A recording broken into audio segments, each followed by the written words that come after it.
मैं गजेंद्र पाठक, हिंदी विभाग, हैदराबाद विश्वविद्यालय, आज आपके बीच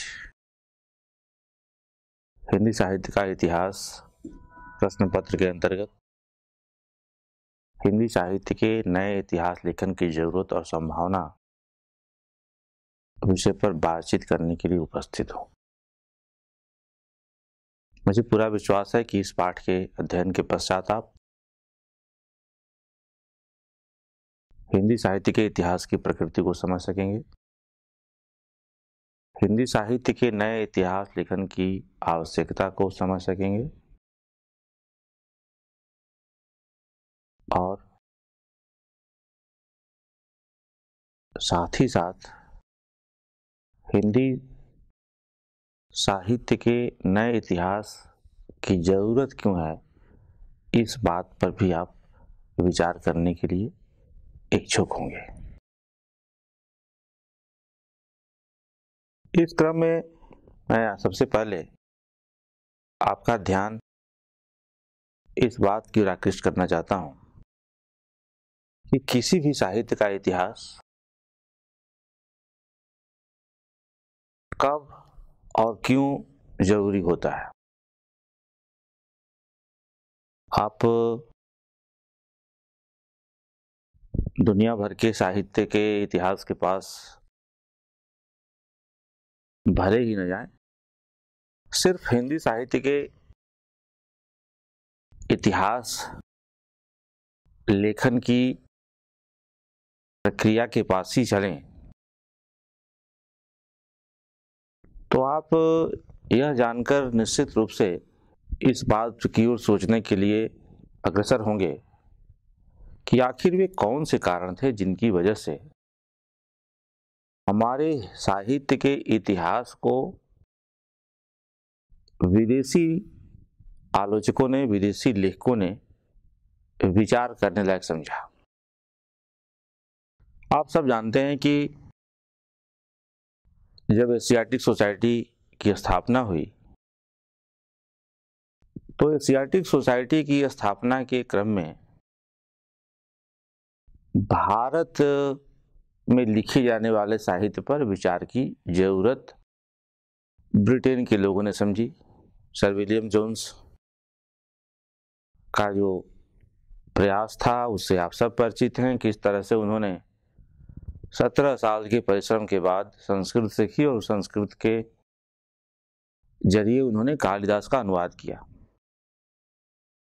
एशियाटिक सोसाइटी की जो चिंता थी उसमें संस्कृत साहित्य केंद्र में था और भारतीय भाषाओं के बारे में संस्कृत के अलावा उनकी जो राय थी उसके बारे में विस्तार से बात करने की ना यहाँ पर जरूरत है और ना अवकाश है।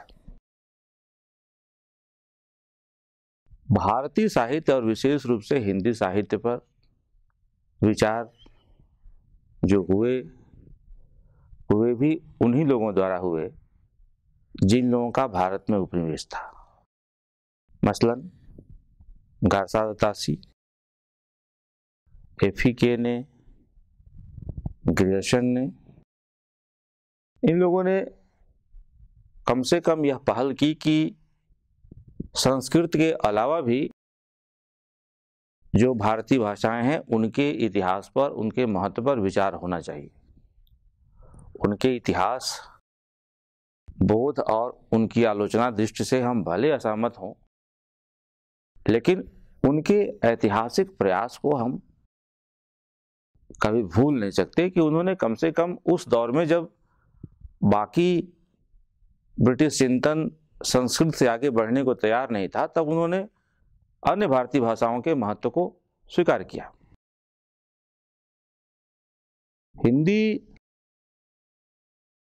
और समग्र रूप से भारत पर एक तरह से यह आरोप था कि हम अपने इतिहास से लगभग बेखबर रहते हैं। इतिहास के प्रति हमारी यह जो बेखबरी है वह किस कदर हमारे लिए घातक है, घातक हो सकती है, इस पर भी हमें सोचने की जरूरत है। हम जिस विषय पर अभी बात करने के लिए आपके बीच हैं, उसमें यह ध्यान में रखना होगा कि उपनिवेश से जब हम उपनिवेशवाद से जब अभी हम मुठभेड़ करने के लिए, उससे लड़ने के लिए अभी तैयार भी नहीं हो रहे थे, तभी हमारे साहित्य के इतिहास पर विचार करने की जरूरत उन लोगों ने समझी जिनके यहाँ पर उपनिवेश थे। उनकी मैंने जैसे कहा कि उनकी दृष्टि जो थी, उनका जो आकलन था, जैसे कासार तासी को हिंदी उर्दू विवाद के क्रम में उनका यह कहना कि हिंदी हिंदुओं की और उर्दू मुसलमानों की जुबान है, और जिसको लेकर आचार्य शुक्ल ने भी उनका प्रतिकार किया, विरोध किया। या जैसे ग्रियर्सन ने भक्ति आंदोलन को ईसाइयत का प्रभाव माना, तो उनके अपने दृष्टिकोण थे जिस तरह से वे देखना चाहते थे, और निश्चित रूप से उनके इतिहास लेखन में उपनिवेशवादी आकांक्षाएं छिपी हुई थी, इसे हम इनकार नहीं कर सकते। इसके बावजूद उसका जो महत्व है उस पर हम चर्चा कर चुके हैं कि कम से कम उन्होंने इस दिशा में सोचने के लिए हमें बाध्य किया कि हमें अपने साहित्य का मूल्यांकन करना चाहिए। दूसरे लोगों ने शुरू किया, फिर बाद में हमने उस पर जो काम किया और जो प्रारंभिक इतिहास लेखन है, और मुकम्मल तौर पर शुक्ल जी ने जिस तरह से आलोचना और इतिहास का एक समन्वित रूप अपने हिंदी साहित्य का इतिहास में रखा, और तब हम वहां से एक आगे की यात्रा शुरू करते हैं इतिहास लेखन में। शुक्ल जी के इतिहास लेखन के बाद उस पर विस्तार से बात करने की जरूरत मैं महसूस नहीं करता हूं, लेकिन अब ये जरूर हमें सोचना चाहिए कि पिछले 100 वर्षों में, लगभग 100 वर्षों में, जब हमने अपने साहित्य का मूल्यांकन शुरू किया है, तब हम कहाँ पहुंचे हैं और हमें कहाँ पहुंचना चाहिए। इतिहास की अवधारणा पर अगर हम बात करें तो मुझे हेगेल की वह किताब याद आ रही है ध्यान में, जिसका संबंध इतिहास दर्शन से था।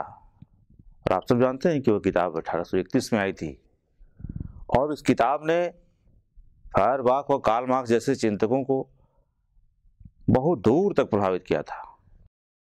उस दौर में जब दुनिया के नक्शे पर अमेरिका की कोई हैसियत नहीं थी, हेगेल ने उसके भविष्य को लेकर जो एक उम्मीद जताई, वह इतिहास की शक्तियों को प्रभावित करने वाले कारकों पर विचार करने के लिए एक नया रास्ता दिखाने वाली बात थी।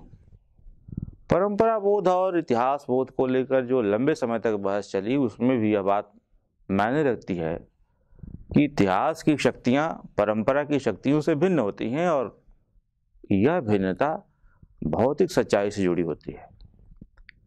अगर एक रूपक का सहारा लें तो परंपरा और इतिहास का संबंध लगभग आकाश और धरती की तरह है।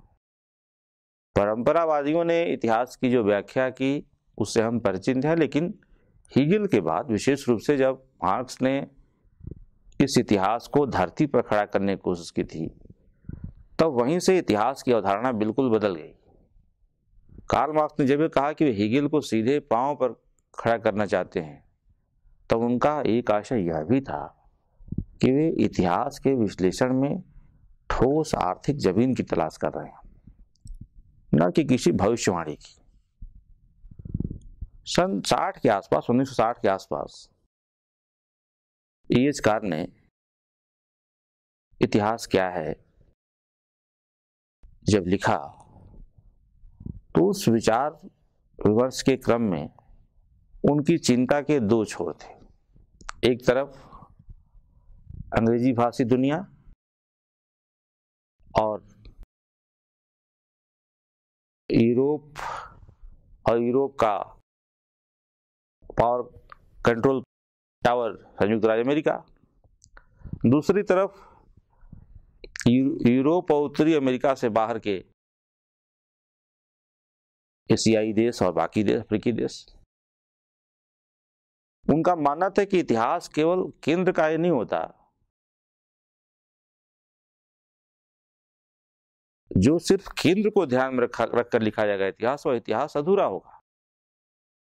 इतिहासकार के लिए ऐसी जातियों और महाद्वीपों के दलों और वर्गों का उत्थान जो अभी तक उस दायरे से बाहर थे का महत्व बहुत ज्यादा होता है। आप ध्यान रखें कि E.S. कार्ल की किताब जिस साल आई थी, उसी के साथ साथ अंग्रेजी में ग्रामसी आए। अंग्रेजी में ग्रामसी की किताब का प्रकाशन उनके लगभग 60 के आसपास ही होता है, और सबाल्टर्न लेकर आते हैं, और जिस तरह से लगभग वही बात E.S. कार्ल के यहाँ आपको दिखाई पड़ती है। लिखा उन्होंने कि जो इतिहास है वह इतिहास सिर्फ केंद्र का इतिहास नहीं होगा, बल्कि परिधि पर जो है, परिधि पर रहने वाले देश हैं, परिधि पर रहने वाले जो, उन पर भी विचार होना चाहिए। आप भारत के संदर्भ में ही देखें तो जितना हमारा लेखन था इतिहास का, और हिंदी साहित्य के इतिहास लेखन को आप छोड़ सामाजिक इतिहास लेखन को भी देखिए, तो डी.डी. कोशाम्बी के पहले का इतिहास लेखन कैसा है। डी.डी. कोशाम्बी के पहले के इतिहास लेखन, जिसके बारे में रमीला थापर कहती हैं कि शुरू के इतिहास प्रशासकों के इतिहास थे, जिसमें मुख्यतया राजवंशों और साम्राज्यों के उत्थान और पतन का विवरण होता था। भारतीय इतिहास के नायक राजा थे और घटनाओं का विवरण उन्हीं से जुड़ा होता था। E.S. कार्ल की भी मुख्य चिंता थी कि आधुनिक इतिहास के मूल में कौन होगा, आधुनिक इतिहास के सूत्रधार कौन होंगे। उनकी स्पष्ट धारणा थी कि आधुनिक इतिहास वहां से शुरू होता है जहां से ज्यादा लोग सामाजिक तथा राजनीतिक सचेतनता प्राप्त करने लगे, अपने अपने दलों की ऐतिहासिक इकाई के प्रति, जिसका एक अतीत और भविष्य था, सजग होने लगे और इस प्रकार पूरी तौर से इतिहास में प्रविष्ट हुए। सिर्फ वर्तमान समय में हमारे लिए पहली बार एक ऐसी दुनिया की कल्पना करना संभव हुआ है जिसमें रहने वाले लोग इतिहास के अंग बन चुके हैं, और अब वे केवल उपनिवेशी प्रशासन और मानव शास्त्री की चिंता के विषय नहीं रह गए हैं, बल्कि इतिहासकार की चिंता के भी विषय बन चुके हैं। असल में इतिहास प्रभु वर्गों का न होकर आम जीवन का होना चाहिए, यह सोच विकसित हुई। आधुनिक इतिहास लेखन के क्षेत्र में ऐतिहासिक भौतिकवादी पद्धति ने वैज्ञानिक विधि का विकास किया। आधुनिक इतिहासकार अपने युग के साथ ही अपने मानवीय अस्तित्व की शर्तों पर जुड़ा होने की अपनी प्राथमिकता को और अपने वर्तमान को, अपने अतीत को वर्तमान की आंखों से देखने का प्रयास कर रहे थे। यहाँ पर हमें यह भी विचार करने की जरूरत है कि नया जो साहित्य इतिहास लेखन होगा या होना चाहिए, वो क्यों जरूरी है। एक प्रश्न उभरता है कि साहित्य का इतिहास लेखन मात्र इतिहास लेखन है या अन्य किसी अनुशासन की उसमें जरूरत है। साहित्य के इतिहास का प्रयोजन दरअसल साहित्य की प्रगति, परंपरा, निरंतरता और विकास की पहचान करना होना चाहिए। इस क्रम में यह अपने समय के सामाजिक, राजनीतिक, आर्थिक और सांस्कृतिक परिस्थितियों के साथ साहित्य की समझ को विश्लेषण करने वाला होना चाहिए। परिवर्तित होती परिस्थितियों के साथ साहित्य के रूप और अंतर वस्तु में भी परिवर्तन आता है।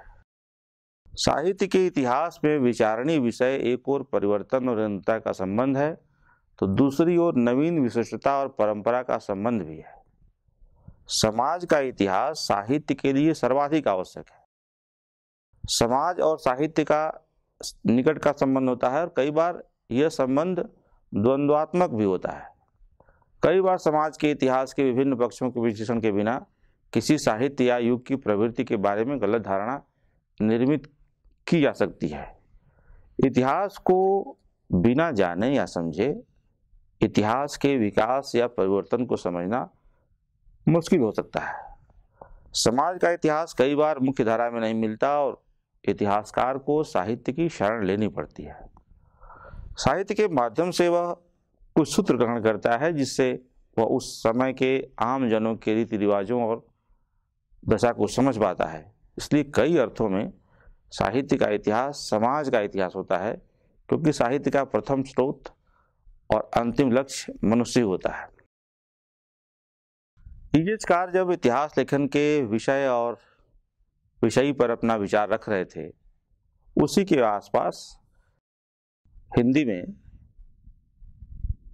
इतिहास लेखन को लेकर एक नया विचार चल रहा था। सन 65 में शिवदान सिंह चौहान ने आलोचना के 4 अंकों में स्वातंत्र्योत्तर हिंदी साहित्य का इतिहास लिखवाने का आयोजन किया था। पहले अंक में के संपादकीय में उन्होंने स्वतंत्रता प्राप्ति के बाद के 15-16 वर्षों को नेहरू युग कहा। नेहरू युग कहने में ही एक व्यक्ति एक युग की धारणा के आधार पर जो नायकोन्मुख इतिहास दृष्टि झलकती है, वह स्वातंत्र्योत्तर परिदृश्य की जटिलता का सरलीकरण है। इसकी भरपूर आलोचना भी हुई। इसे विक्टोरियन युग की तर्ज पर रखा गया नाम बताया गया। इससे पहले साहित्यिक प्रवृत्ति या साहित्यकार के नाम पर किया गया नामकरण संबंधित युग की साहित्यिक प्रवृत्तियों विशेषताओं को कम से कम या ज्यादा व्यक्त तो करता था, परंतु नेहरू युग हिंदी साहित्य की किसी प्रवृत्ति को व्यक्त करने में असमर्थ था। नामवर सिंह ने सन 1973 में आजादी के बाद सन 50 के दशक को हिंदी साहित्य की दृष्टि से नव रोमांटिक उत्थान का दौर और 60 के दशक को मोहभंग का दौर बताया, जबकि मैनेजर पांडे ने उस दौर में स्वातंत्र्योत्तर राजसत्ता के दमन और प्रतिरोध के मुहावरे में स्वातंत्र्योत्तर साहित्य की प्रवृत्तियों की पहचान की। आशय यह है कि समय समय पर नए साहित्य इतिहास लेखन की जरूरत पर गहन विचार विमर्श हुआ। शिवदान सिंह चौहान, नामवर सिंह, मैनेजर पांडे के अतिरिक्त बच्चन सिंह, रामस्वरूप चतुर्वेदी, लक्ष्मीकांत वर्मा, सुमन राजी आदि ने अपने अपने ढंग से हिंदी साहित्य के इतिहास लेखन की कोशिश की। इसके अलावा रामविलास शर्मा ने जितने काम किए वे सब काम मिलाकर अगर देखें तो हिंदी साहित्य के इतिहास का एक बहुत बड़ा हिस्सा उनके लेखन में शामिल है। हमारा जो आज का समय है थोड़ा जटिल है। स्वतंत्रता के बाद से ही ग्राम प्रांत वाली दुनिया का लगभग अंत हो जाता है। हिंदी साहित्य और संसार के अन्य साहित्य के बीच की दूरी कम होने लगती है। आज स्वतंत्रता प्राप्ति के दशकों बाद, शीत युद्ध के अंत के बाद, अमेरिकी नव साम्राज्यवाद के नेतृत्व में भूमंडलीकरण, निजीकरण, उदारीकरण की जो आंधी चल रही है, ऐसे में आज के इतिहासकारों के सामने चुनौती यह है कि इन बहसों की अंतर्दृष्टियों को बदले हुए परिदृश्य में अपनी ऐतिहासिक दृष्टि से कैसे जोड़ेंगे। उदाहरण के तौर पर मैं ये कहना चाहूंगा कि आज हिंदी में जो बहुत सारे शोध हो रहे हैं उसमें भूमंडलीकरण, उदारीकरण और खासकर उनका कविता पर, उपन्यास पर क्या प्रभाव है 21वीं शताब्दी में, इस पर कई शोध हो रहे हैं। भूमंडलीकरण, उदारीकरण, ये सारे शब्द जो हैं, इन शब्दों के खेल को समझना चाहिए। ऊपर से तो लगता है कि ये शब्द बहुत उदार हैं और बहुत बड़ा इनका, लेकिन इन शब्दों के पीछे की जो राजनीति है, उससे हिंदी साहित्य के विद्यार्थी को, हिंदी के शोधकर्ताओं को सावधान रहना चाहिए। ये शब्द जो कई बार हमें भ्रमित करते हैं और उदार जैसे लगते हैं, उनके भीतर छिपी हिंसा और अनुदारता को भी देखना चाहिए। इन परिस्थितियों में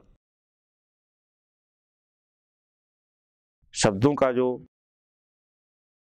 जाल है और जो जादू है, इसमें कई बार हम समझ नहीं पाते कि हम कैसे मूल्यांकन करें अपने समय के साहित्य का और अपने समय के समाज का मूल्यांकन कैसे करें। आचार्य रामचंद्र शुक्ल ने जब आधुनिक साहित्य के मानदंड और उसके मेयार और प्रतिमान की बात की थी, तो उन्होंने कहा कि किसी भी सभ्य समाज में ऐसा नहीं होता कि जीवन की दिशा कुछ और हो और साहित्य की दिशा कुछ और। भारतेंदु युग को उन्होंने इसीलिए महत्व दिया कि भारतेंदु ने अपने नाटकों के माध्यम से, अपनी पत्रकारिता के माध्यम से जीवन की दिशा और दशा के साथ साहित्य की दिशा और दशा को जोड़ दिया। अपने समय की दिशा और दशा के साथ साहित्य का जो यह जुड़ाव है, जो लगाव है, मुझे लगता है कि यह प्रतिमान बहुत महत्वपूर्ण है। अब रह गई बात कि आलोचक को, इतिहासकार को अगर यह स्पष्ट नहीं होगा कि उसके समय की दिशा क्या है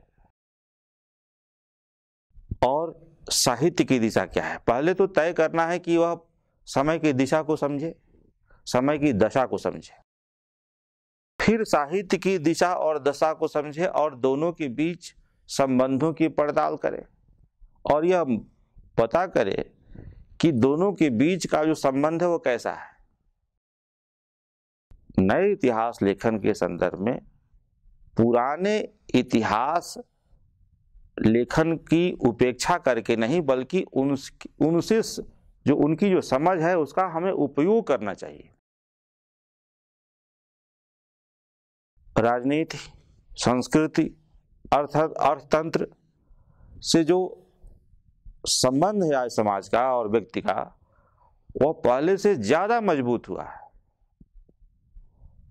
साथ ही साहित्य ने उपेक्षित समुदाय का जनसंघर्ष, साम्राज्यवाद विरोधी चेतना आज भी कुछ स्पष्ट रूप में व्यक्त हुई है। ऐसा करते हुए वह स्वयं को पूर्ववर्ती परंपरा से जोड़ता, उसकी पुनर्परीक्षा करता है। इसलिए मुक्तिबोध की वह बात याद आती है जो उन्होंने सभ्यता समीक्षा कहा। साहित्य समीक्षा की यह समझ नए इतिहास लेखन के लिए बेहद आवश्यक है और ये एक मुफीद दृष्टिकोण मुझे लगता है। बात यह है कि साहित्य का इतिहास साहित्य के विकास की प्रक्रियाओं, अवस्थाओं और दिशाओं की पहचान करता है। इतिहास लेखन का काम साहित्य के विकास के दौरान घटित परिवर्तनों को समझना, उनकी व्याख्या करना, परिवर्तनों के आपसी संबंध की संगत असंगत विचार करना और नए परिवर्तनों को प्रेरित करना भी है। हिंदी साहित्य के इतिहास लेखन की समस्याओं पर विचार करने, इतिहास पर पुनर्विचार करने का अर्थ है कि हम परिवर्तन के जिस नए दौर से गुजर रहे हैं और हिंदी साहित्य के भविष्य की तलाश करने की कोशिश कर रहे हैं, वैसे में इतिहास बोध सिर्फ इतिहास बनाने वालों की काम की चीज नहीं है। इतिहास केवल भोग करने वालों के काम की चीज नहीं है, बल्कि इतिहास बोध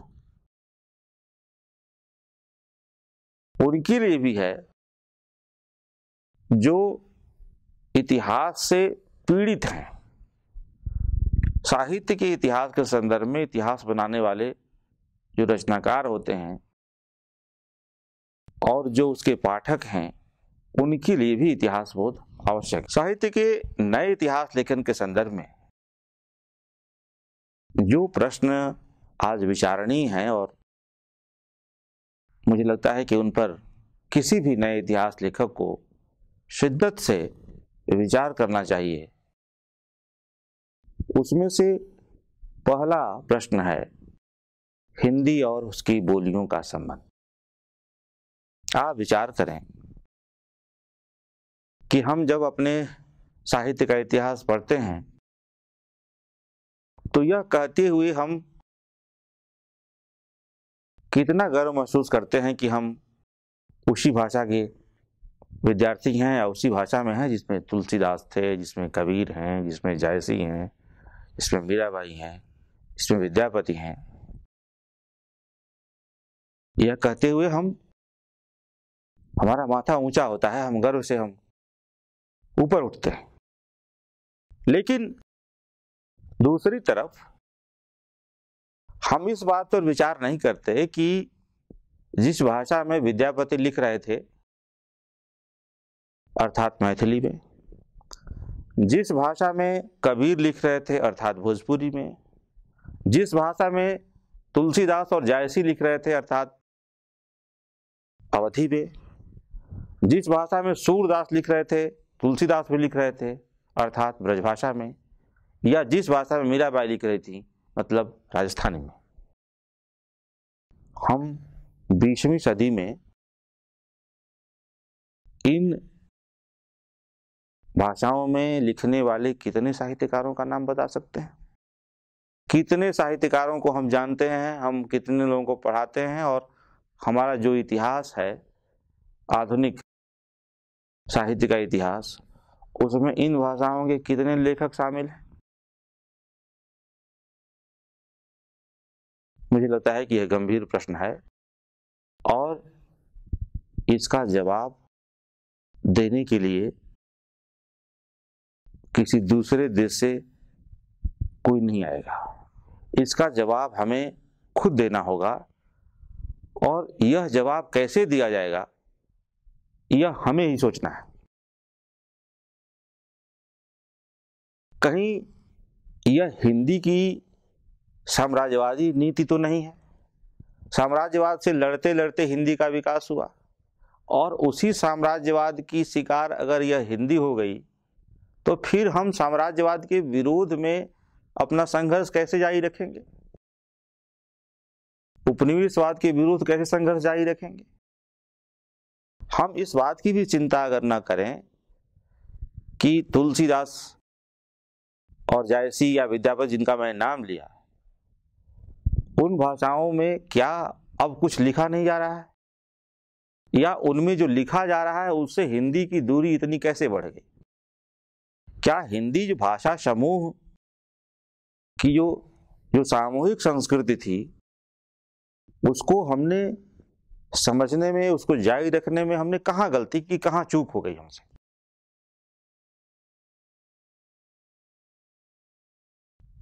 जो भी नया इतिहास, जैसे उदाहरण के तौर पर हम देखें, जो भी नया इतिहास लिखा जाएगा और लिखा जाना चाहिए इस विषय को लेकर,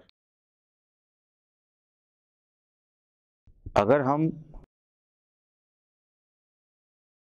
हिंदी भाषा समूह की अन्य बोलियों में, अन्य भाषाओं में लिखे जाने वाले साहित्य को हिंदी साहित्य के इतिहास के साथ जोड़कर नहीं रखेंगे तो सिर्फ खड़ी बोली में लिखे जाने वाले साहित्य के इतिहास के आधार पर हम हिंदी के 1000 साल के इतिहास को किस तरह से रेक्टिफाई कर पाएंगे? यह हमारे लिए बड़ा सवाल है और इस सवाल का जवाब हमें इतिहास लिखकर ही देना होगा।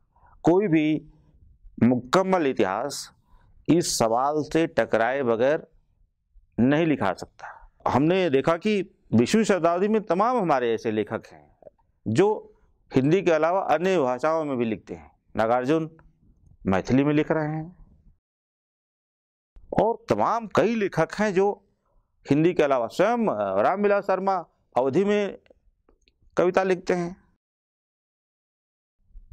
तो ये ऐसा नहीं है कि 20वीं शताब्दी में आकर हमने वह तहजीब, वह जो संस्कृति थी कि एक बोली कई बोलियों के साथ जीने की आदत भारत के लोगों को है, और ये भारत की बहुत बड़ी ताकत है। फिर हम सिर्फ एक खड़ी बोली को ही हिंदी साहित्य की मुख्य धारा मानकर अगर हिंदी की अन्य बोलियों की उपेक्षा कर रहे हैं तो यह हमारे इतिहास बोध, हमारी आलोचना दृष्टि, हमारी समझ पर एक बड़ा सवाल है। हिंदीतर भाषी क्षेत्र के विद्यार्थी अब तक लिखे गए हिंदी साहित्य के आधार पर अगर कबीर, सूर, तुलसी को न पढ़ना चाहें, उन्हें हिंदी का कवि न स्वीकार करें, तो मुझे लगता है कि उसमें उनका दोष नहीं है। गैर हिंदी भाषी क्षेत्र से बार बार यह आवाज उठती रहती है कि हिंदी क्या आदिकालीन, भक्तिकालीन, रीतिकालीन, यहाँ तक कि भारतेंदु की कविताएं उन्हें समझ में नहीं आती। असल में वे खड़ी बोली हिंदी से उक्त साहित्य को जोड़ नहीं पाते। ऐसे में हिंदी साहित्य का 80 वर्ष ही उन्हें हिंदी साहित्य का प्रामाणिक साहित्य प्रतीत हो तो क्या गलत है। असल में यह हमारी संकुचित इतिहास दृष्टि का ही परिणाम है। हिंदी साहित्य का आज के संदर्भ में पुनर्लेखन करने वाले इतिहासकारों को इस प्रश्न का जवाब ढूंढना होगा कि यह समस्या क्यों उत्पन्न हुई है और इसका समाधान क्या है। नए इतिहास लेखकों को यह भी देखना होगा कि आज जिस भाषा में साहित्य लिखा जा रहा है वह पहले के साहित्य सृजन की भाषा से किस रूप में अलग है। अब तक जो समुदाय साहित्य से उपेक्षित थे, उनकी अभिव्यक्ति अब तक की मुख्यधारा के साहित्य भाषा के साथ एक मुठभेड़ की तरह होती है। भाषा सिर्फ शब्द नहीं होता, बल्कि वह संस्कृति विशेष की वाहक भी होती है। प्रत्येक भाषा की अपनी संस्कृति और संस्कार होते हैं। इसलिए जब कोई नया समुदाय साहित्य लेखन के प्रवृत्त होता है, वह अपने साथ नए अनुभव, नया इतिहास लेकर आता है। नए इतिहास लेखक के लिए आवश्यक होगा कि वह साहित्य के विविध पक्षों का ऐतिहासिक विश्लेषण करने के साथ साथ भाषा के मुद्दे पर भी गंभीरता से विचार करें। दूसरा सवाल जो इसी से जुड़ा हुआ है वह हिंदी उर्दू का सवाल है।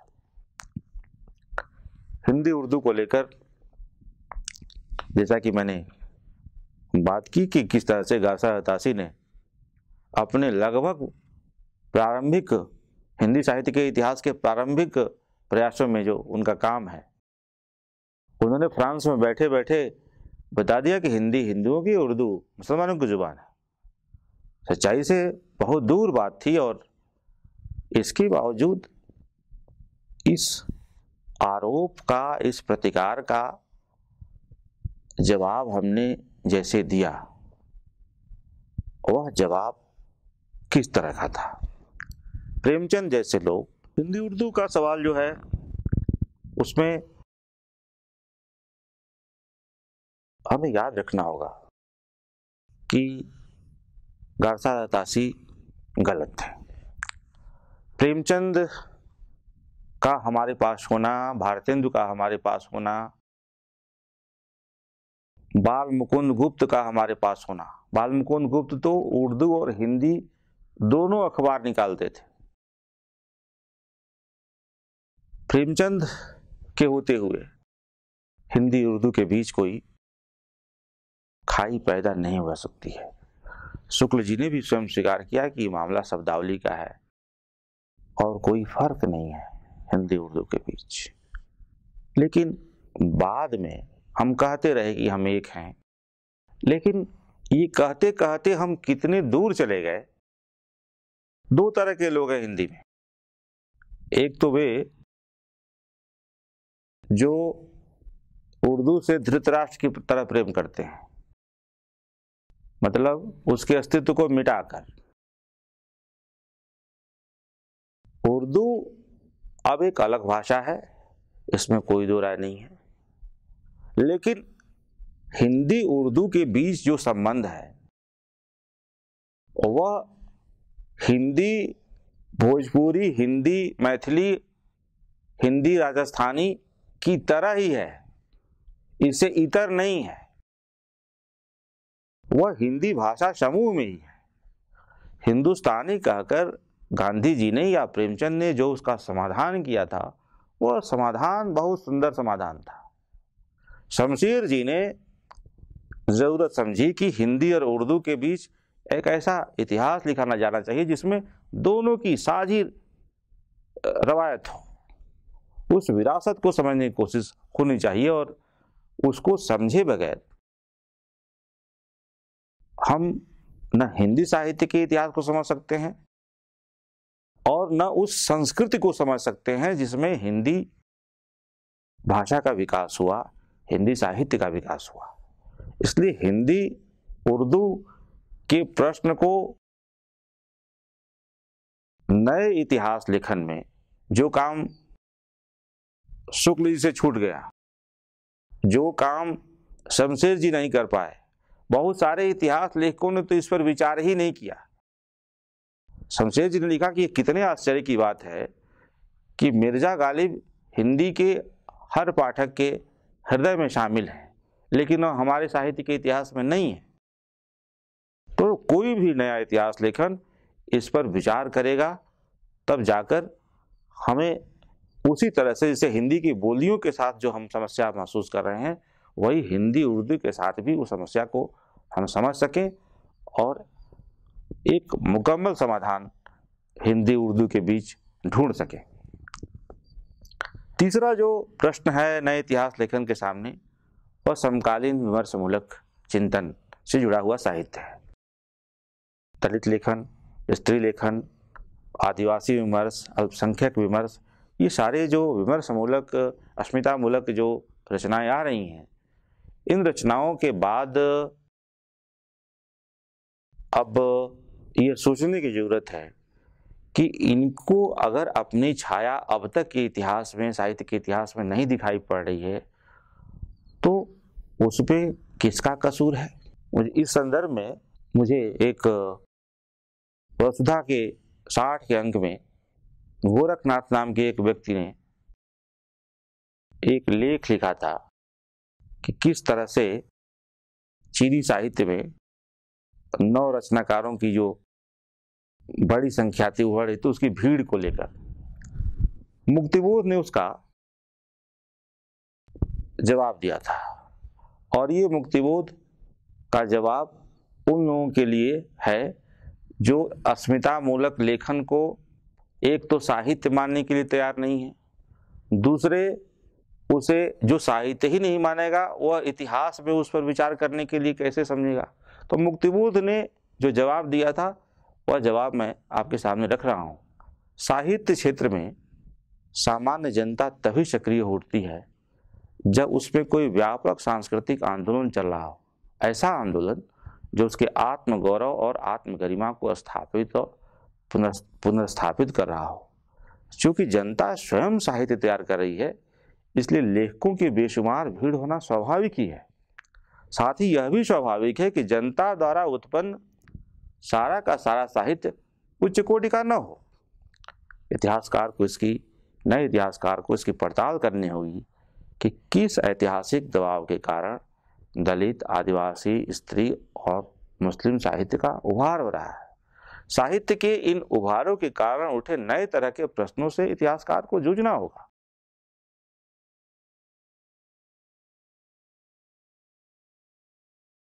इसी के साथ जो अगला प्रश्न नए इतिहास लेखन के लिए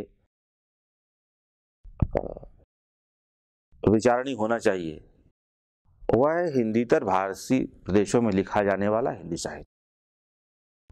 हम जानते हैं कि भारत एक बहुभाषी देश है और इसकी बहुभाषिकता भारत की हमारे बहुत बड़ी ताकत है। अंग्रेजों ने कहा कि भाषाओं का अजायब घर है। भाषाओं का अजायब घर कहा, और अजायब घर जानते हैं आप कि अजायब घर इसीलिए कहा जाता है कि उसकी जो भी चीजें होती हैं वह जीवित नहीं होती। मतलब यह कि वे हमारी भाषाओं को मृत मानते थे। लेकिन इन्हीं मृत भाषाओं में जब एक ज़माने में लोक जागरण हुआ था और एक ज़माने में जो नवजागरण आया तो उससे कितने परेशान हुए और उस परेशानी के बाद उन्होंने किस तरह से प्रतिबंध की राजनीति का सहारा लिया, वो अलग से चर्चा का विषय है। लेकिन हमें यह विचार करना है कि जो लेखक अन्य प्रदेशों में रहकर एक अलग सांस्कृतिक पृष्ठभूमि में रहकर साहित्य लिख रहे हैं, उनको हम अपने मुख्य धारा की जो रचनाएं हैं उनके साथ, उन रचनाकारों के साथ कैसे जोड़कर देखेंगे। इसी के साथ जो अगला प्रश्न है वो हिंदी का प्रवासी साहित्य है। हिंदी में अब नए इतिहास साहित्य इतिहास लेखन के लिए एक बड़ी चुनौती प्रवासी भारतीयों द्वारा हिंदी में रचे जा रहे साहित्य को लेकर भी रहेगी। भारत से इतर देशों में जो हिंदी का साहित्य रचा जा रहा है उससे अनायास ही हिंदी समृद्ध हुई है और उसका एक वैश्विक स्वरूप विकसित हुआ है। पिछले कुछ दशकों में यह विकास बड़ी तेजी से हुआ है और उसमें रचनाकारों का एक विशिष्ट योगदान है। यदि आज हिंदी विश्व की सर्वाधिक बोली जाने वाली 5 भाषाओं में है तो इसका श्रेय उस विशाल प्रवासी समुदाय को भी जाता है जो भारत से इतर देशों में जाकर बसने के बावजूद हिंदी को भूले नहीं बल्कि उसको अपनाए हुए हैं। इन देशों में रचा जा रहा साहित्य उस देश के परिवर्तन से ही हमारा परिचय नहीं कराता वरन उनकी भाषा से शब्द भी ग्रहण कर रहा है। फलस्वरूप हिंदी का भी एक नया स्वरूप विकसित हो रहा है और हिंदी में लिखे गए उस साहित्य का एक अलग स्वाद है, एक नई गंध है और उन देशों में रह रहे भारतीय समुदाय के सरोकारों से ही नहीं वरन उस समाज की समस्याओं से भी हम परिचित हो रहे हैं जिसका अंग वह प्रवासी समुदाय है। विदेश में रहने वाले हिंदी साहित्यकारों का महत्व इसलिए बढ़ जाता है क्योंकि उनकी रचनाओं में अलग अलग देशों की विभिन्न परिस्थितियों को विकास मिलता है और इस प्रकार हिंदी साहित्य का अंतर्राष्ट्रीय विकास होता है और समस्त विश्व हिंदी भाषा में विस्तार पाता है। 20वीं सदी के मध्य से भारत छोड़कर विदेश जा बसने वाले लोगों की संख्या में काफ़ी वृद्धि हुई। इनमें से अनेक लोग हिंदी के विद्वान थे और भारत छोड़ने से पहले ही लेखन में लगे हुए थे। ऐसे लेखक अपने देश में चुपचाप लेखन में लगे थे पर उनमें से कुछ भारत में कुछ पत्रिकाओं में प्रकाशित होकर काफ़ी लोकप्रिय हुए। 20वीं सदी का अंत होते लगभग 100 प्रवासी भारतीय अलग अलग देशों में अलग अलग विधाओं में साहित्य रचना कर रहे थे।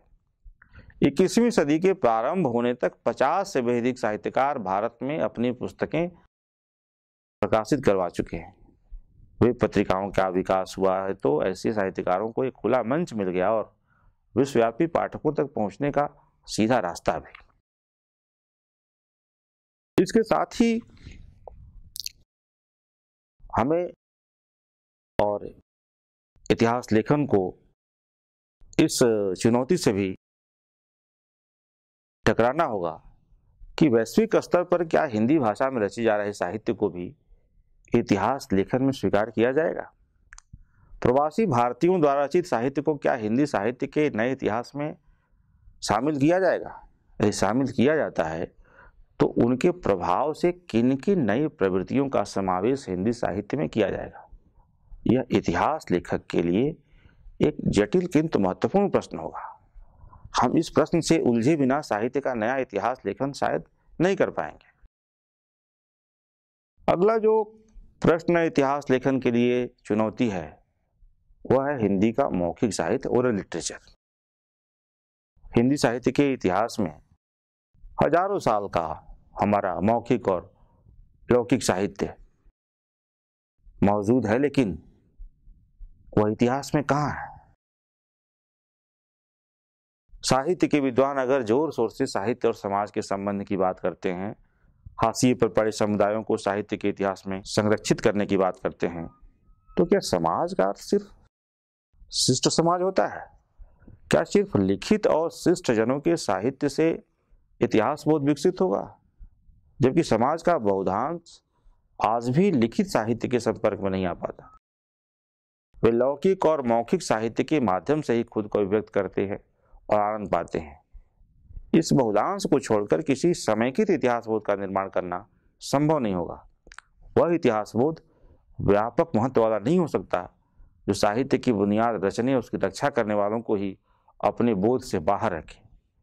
इतिहासकार को इस सहज देखते संकट एवं अत्यंत महत्वपूर्ण समस्या का समाधान ढूंढना होगा, और न सिर्फ समाधान ढूंढना होगा बल्कि ससम्मान इतिहास में जगह भी देना होगा।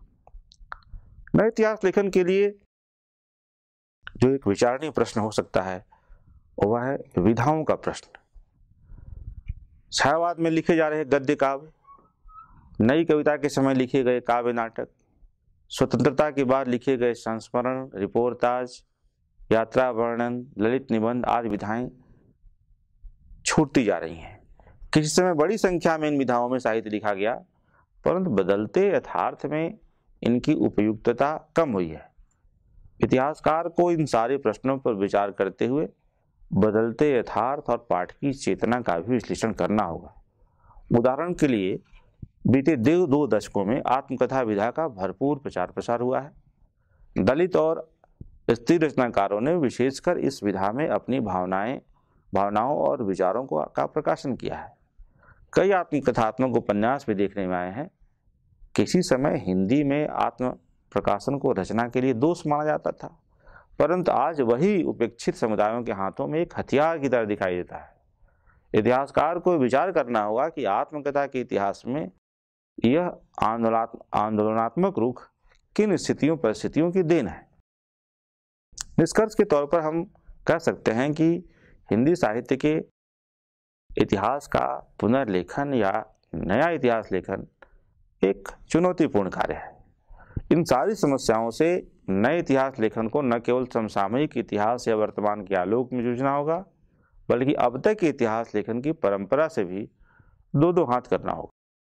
नामवर जी के अनुसार इतिहास लेखन का कार्य एकदम नए सिरे से नहीं शुरू करना है। ऐतिहासिक अध्ययन की हमारी अपनी परंपरा है। जब तक हम उस परंपरा का विश्लेषण नहीं कर लेते, हमारा नया प्रयत्न अपूर्ण होगा। नई परिस्थिति में इतिहास का उपयोग करते समय पूर्ववर्ती इतिहासकारों का अनुशीलन अत्यंत आवश्यक है। इतिहास और विचारधारा के द्वंद्वात्मक संबंध का सवाल भी यहाँ उपस्थित होता है। नया इतिहास लेखन किस पद्धति और दृष्टिकोण से किया जाए, यह भी एक अहम सवाल है। आज परिस्थितियां पहले से कहीं ज्यादा जटिल हैं, गंभीर हैं।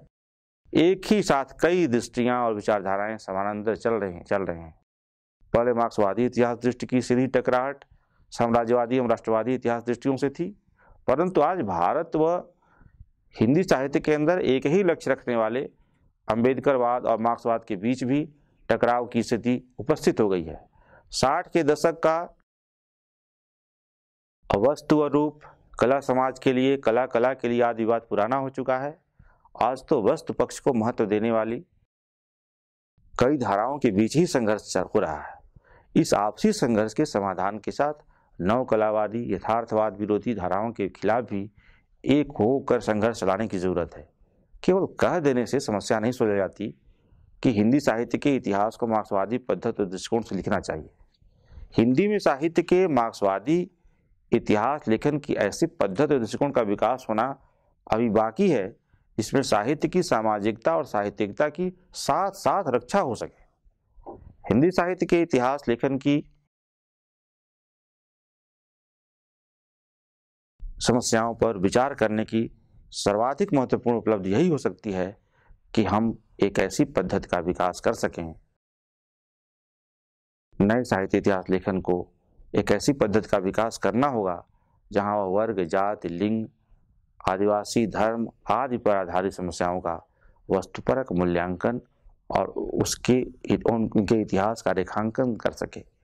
खंड खंड में चल रहे साहित्यिक संघर्षों को साझा मंच प्रदान किया सके। हिंदी साहित्य का नया इतिहास लिखने वालों से अपेक्षा है कि बेहद उथल पुथल से भरे इस दौर के साहित्य और उसके समाज की ऐतिहासिक पड़ताल वैज्ञानिक ढंग से करने का प्रयास करें। साथ ही समाज के वे लोग जो साहित्य के हाशिए पर संघर्षरत हैं, उनकी ऐतिहासिक भूमिका का निर्धारण कर सके।